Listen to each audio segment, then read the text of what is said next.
Hai semuanya, apa kabar?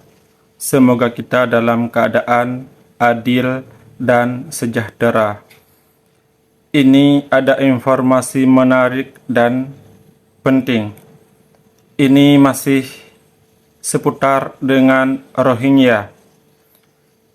Ini Rohingya dengan kaitannya tsunami. Dan juga Cut Anggi kaitannya dengan Profesor Mahfud MD. Buntut aksi penolakan imigran Rohingya, Mahfud MD pindahkan pengungsi ke gedung PMI. Dan juga Profesor Mahfud MD Aceh dulu dibantu oleh dunia ketika gempa tsunami. Nah, ini sangat beda antara tsunami musibah di Aceh yang dibantu oleh warga negara luar. Kalau bencana tsunami ini kita tidak merencanakan, tetapi ini terjadi. Tapi kalau warga Rohingya masuk ke Aceh atau di Indonesia, bahkan mereka sudah merencanakan. Bahkan mereka dengan alasan terdampar. Mana mungkin terdampar ke pinggir pantai Aceh selalu dan keseringan. Tidak mesti di Aceh, di Medan, di Riau, di Makassar. Mereka sudah merencanakan datang ke Aceh. Setelah itu, mereka berpencar atau kabur ke daerah lain.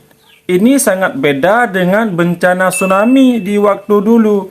Kita ini bencana, musibah. Nah, sedangkan orang Rohingya, mereka lari dari kamp pengungsian. Nah, untuk lebih lengkapnya, mari kita dengar secara jelas video selanjutnya. Kita sendiri kalau mengusir sekarang juga bisa, karena kita nggak ada urusan. Tetapi ini kan urusan kemanusiaan. Aceh dulu ketika terserang tsunami, berbagai dunia manusia dari berbagai penjuru dunia datang menolong. Masa sekarang tidak mau menolong, kan gitu kan. Oke, Assalamualaikum. Kali ini saya ingin merespon perkataan dari Profesor Mahfud MD bahwasanya dulu di Aceh itu terjadinya bencana gempa dan tsunami, seluruh dunia bantu. Kenapa saat ini kita nggak mau lagi bantu orang Rohingya? Yang pertama-tama ingin saya ingatkan bahwasanya ini bukan kali pertama mereka datang. Pak, mau berapa tahun kami bantu mereka? Kami sudah bantu mereka sudah 8 tahun lebih. Masih kurang. Dari tahun 2015, 16, 17, 18, 19, 2020, 2021, 2022, 2023. Memang mereka sudah bertubi-tubi datang ke Aceh. Sesudah kita bantu, mereka tidak tahu berterima kasih. Datang rombongan A, datang rombongan B, datang rombongan C. Pokoknya target mereka ke Aceh. Padahal mereka sudah hidup layak di kamp pengungsian di Cox Bazar. Tapi kenapa juga mereka lari ke Aceh? Ini kan sangat beda dengan bencana tsunami. Tanpa kita harapkan, tanpa kita inginkan, tanpa kita rencanakan. Kurang. Kami sudah menolong mereka loh Pak, dari tahun 2015, di saat itu pertama kali kapal mereka datang dengan yang mana notabene dulu mereka adalah korban genosida dari Myanmar. Itu sebenar-benarnya ditolong. Jadi sudah imbang kan, dulu terjadinya bencana tsunami, seluruh dunia tolong Aceh. Dan kedatangan korban genosida dari Myanmar, orang Aceh juga tolong. Sudah kan? Terus apalagi nih? Jadi mau sampai kapan ditolong lagi? Karena kita harus sudah bisa membedakan mana korban genosida, mana orang yang lari dari camp. Dan saat ini semua orang kan sudah tahu kalau mereka adalah korban penyelundupan manusia dan segala macam ya. Jadi kalau seandainya kata-kata dulu kan Aceh ditolong, terus kita mau tolong mereka sampai seberapa banyak? Ini sudah ada kan kapal yang dihalau oleh TNI Angkatan Laut kan? Dihalau sama TNI dan nggak datang. Kalau nggak dihalau, datang lagi. Terus datang lagi dan terus-terusan datang non-stop. Sekarang saja. Iya, bahkan di Laut Aceh sudah dihalau orang imigran Rohingya supaya tidak mendarat di pantai Aceh. Tapi mereka berbalik haluan, mendarat di seputaran Medan. Jumlahnya sudah 2.000 orang. Jadi mau Bapak gimana? Terus-terusan datang, terus-terusan ditolong. Terus-terusan datang, terus-terusan disambut. Gitu maunya ya Pak ya. Kemudian yang saya tidak ingin disamakan dengan orang Aceh ya. Kenapa? Kami pada saat terjadinya bencana tsunami dan gempa itu adalah bencana alam. Yang mana tidak ada seorang pun yang pengen loh. Iya, Kami iya. ini masih banyak tersisa trauma gempa, trauma kehilangan keluarga. Bahkan Ya, sedangkan mereka orang Rohingya sudah merencanakan pergi ke Aceh. Bahkan sangat banyak pergi ke Aceh. Lolos kapal A ke Aceh, dah itu datang lagi kapal B Rohingya masuk ke Aceh, dah itu datang lagi kapal C masuk ke Aceh. Ini kan sangat-sangat beda dengan tsunami. Sangat-sangat beda dengan tsunami. Ini bencana alam. ya saya pribadi gempa dikit aja saya udah panik. Karena gempa yang kami alami dulu 8,9 skala Richter. Dan itu adalah bencana alam. Nggak ada satu orang pun yang pengen. Kalau mereka sekarang, kita bicara yang sekarang ya. Kalau yang dulu itu adalah korban genosida dan juga tidak ada seorang pun yang pengen dilakukan seperti itu. Itu benar dan kami orang Aceh sudah menolong. Kemudian apa? Sekarang bukan lagi korban genosida dan bukan lagi bencana atau apapun ya bencana alam mereka.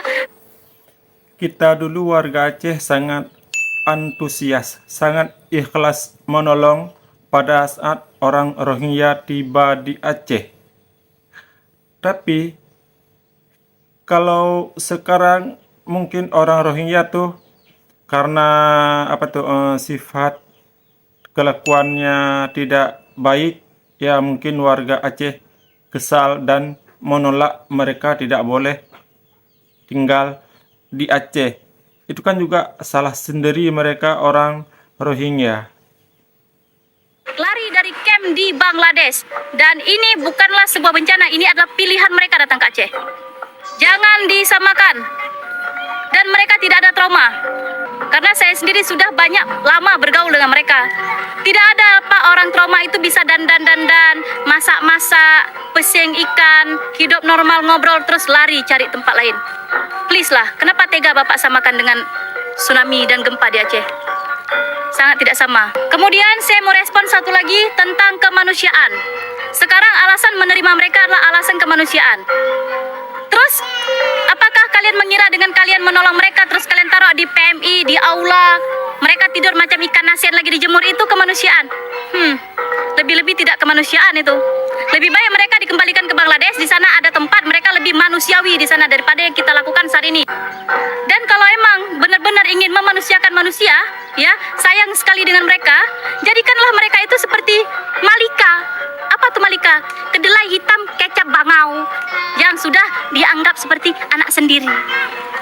Itu baru betul. Bawa pulang ke rumah. Urus mereka. Tinggal dalam rumah kalian seperti keluarga kalian. Kasih kamar kalian. Saya yakin tidak sanggup itu diurus. Orang Rohingya makanya tuh sangat gede ya. Perilakunya tuh kalau dibilangnya tuh barbar. Tidak sanggup diurus kalau dibawa ke rumah masing-masing. Bisa-bisa jadi kacau. Nah, ini mana yang mendukung? Silakan ambil, bawa pulang. Dan urus dan didik di rumah. Pasti kalian tuh kacau pikirannya.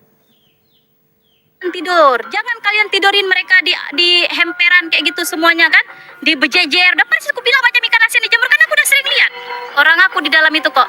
Itu baru manusiawi. Kalau yang kayak gini nggak manusiawi juga namanya. Apa yang kemanusiaan letaknya di sini? Kemudian ya, kalau emang kalian tuh sebenar-benarnya sayang kayak tadi saya bilang serba pulang, apa kalian mau? Sayang kalian tuh tau nggak apa? Hanya bercanda, cuma itu. Kalau buktikan emang benar-benar sayang, bawa pulang ke rumah kalian. Sebenar-benarnya rumah kalian. Aku yakin kalian nggak mau. Dan setiap kali dibilang kemanusiaan, kita harus menampung mereka, nggak pernahnya ada satupun kalian yang menampung mereka di kampung kalian. Kalian taruhnya di kampung orang. Kalian taruh di Aceh, kalian taruh di sana, di sini. Bawa pulanglah ke Gelora Bung Karno sana. Kalau nggak di demo kalian sama orang Jakarta. Dan berita mahasiswa kemarin udah masuk ke berita Taiwan. Nah, ini yang mahasiswa ya mengusir Rohingya yang di Banda Aceh. Ini masuk TV Taiwan. Coba saya baca.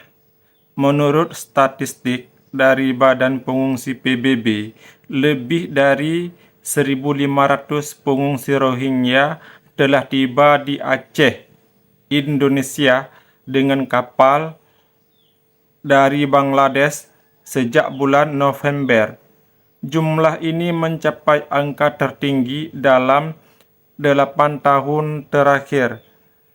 Hal ini tentu saja menimbulkan ketidakpuasan di kalangan masyarakat setempat pada tanggal 27.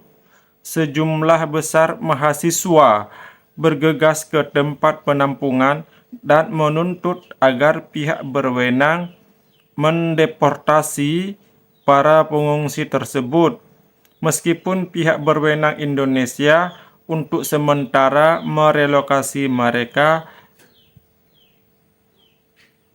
ke lokasi lain. Mereka menuding adanya penyelundupan manusia dan telah menangkap 2 tersangka.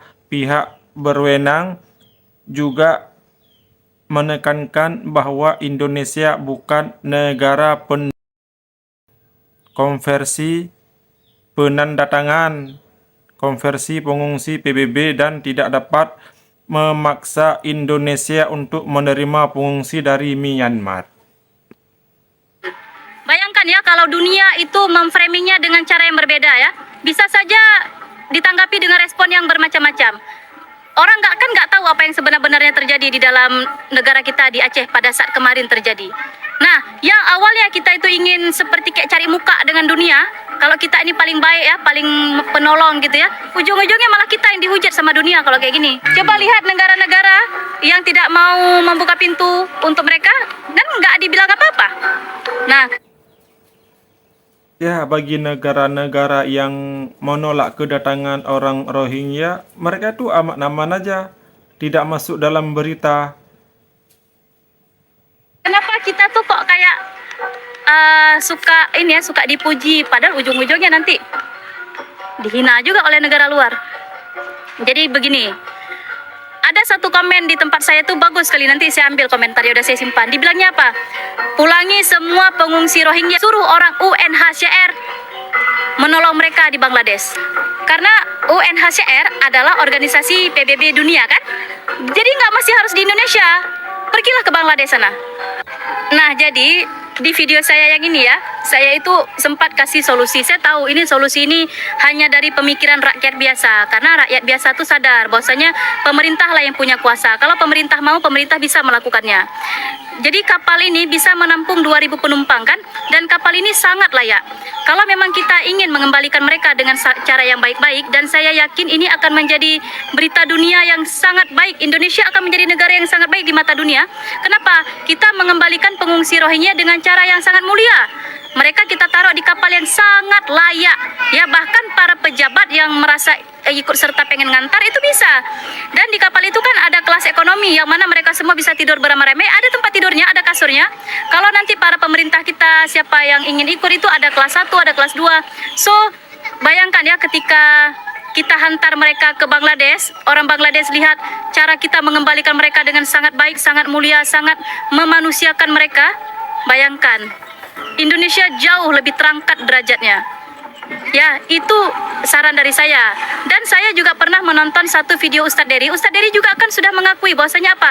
Saya bulan 1 akan ke Bangladesh dan saya siap membantu. Itu katanya. Boleh nanti saya putar videonya lagi ya.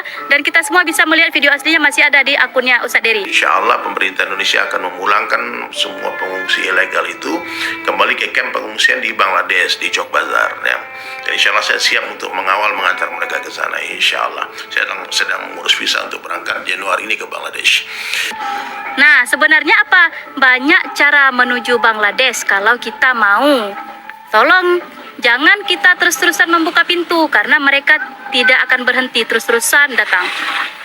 Semakin kita buka pintu, semakin mereka terus-terusan datang ke Aceh. nanti kita sendiri yang akan kewalahan.